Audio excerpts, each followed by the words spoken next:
प्रिय छात्रों, आज हम बात करते हैं संस्कृत के पेपर की रूपरेखा कैसी होती है। आज हम आपको ये बताना चाहेंगे।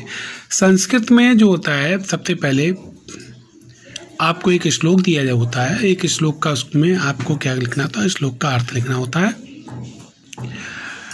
संस्कृत भाषा को आप लोग कठिन समझते हैं, ऐसा है नहीं। जिसको हिंदी अच्छे से आती है वो संस्कृत को अच्छे से समझ सकता है। एक भय बना रहता है संस्कृत का, वो संस्कृत का भय आप अपने मन से निकाल दीजिए और संस्कृत को बहुत अच्छी तरह से हिंदी की तरह ही पढ़िए। ये जो संस्कृत के श्लोक होते हैं वो पाठ्य पुस्तक में आपके जो दिए गए थे, उन्हीं पाठ्य पुस्तकों में से श्लोकों का अर्थ पूछ लिया जाता है। दूसरा खंड होता है संस्कृत खंड का अर्थ। तो आपके जो पाठ दिए जाते हैं, पाठ में संस्कृत का एक खंड दे दिया जाता है उन पाठों में से, और उसका आपको अच्छी तरह से अर्थ लिखना चाहिए। हर वीडियो में मैं आपको बताता हूं कि आप जो हैं अपनी राइटिंग का और शुद्ध वाक्यों को लिखने पर विशेष ध्यान दें। अब बात करते हैं रिक्त स्थानों की। रिक्त स्थान जो होते हैं आपकी पुस्तक में पीछे जो बुक वर्क दिया जाता है उसमें से रिक्त स्थान होते हैं। उन रिक्त स्थानों को आप अच्छी तरह से समझिए और समझने के बाद में उन रिक्त स्थानों को भरिए। वर्ड मिस्टेक बिल्कुल नहीं होनी चाहिए। संस्कृत में आपको, अगर आपने वर्ड मिस्टेक नहीं किया है तो आपको पूरे नंबर मिल सकते हैं।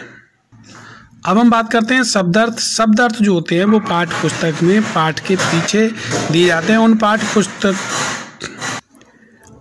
पुस्तक के पीछे दिए हुए जो शब्दार्थ होते हैं, उन शब्दार्थों को आप अच्छी तरह से याद करिए। उन्हीं शब्दार्थों में से आपको शब्दार्थ पूछ लिए जाते हैं।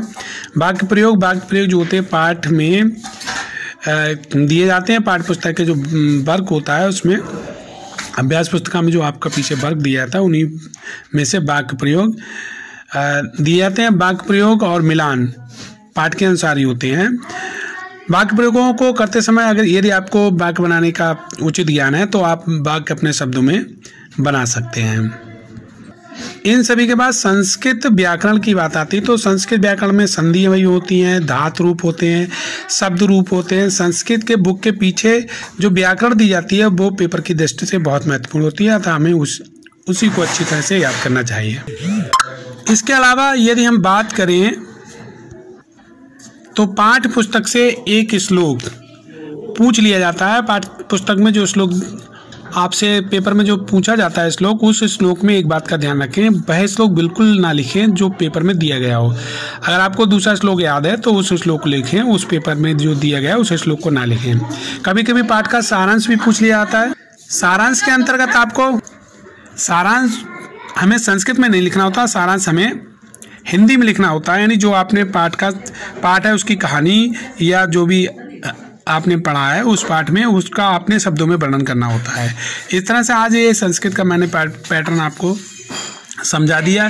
ज़्यादातर पेपरों में संस्कृत का पेपर इसी तरह से बनाया जाता है। अब मैं आपसे उम्मीद करता हूँ कि आपको ये मेरा पैटर्न संस्कृत का समझ में आएगा। जय हिंद, जय भारत। मेरे चैनल को लाइक और सब्सक्राइब करें और आप सभी से उम्मीद करता हूं कि आप यदि इस तरह से पेपर की तैयारी करेंगे तो आपका पेपर निश्चित रूप से बहुत अच्छा होगा।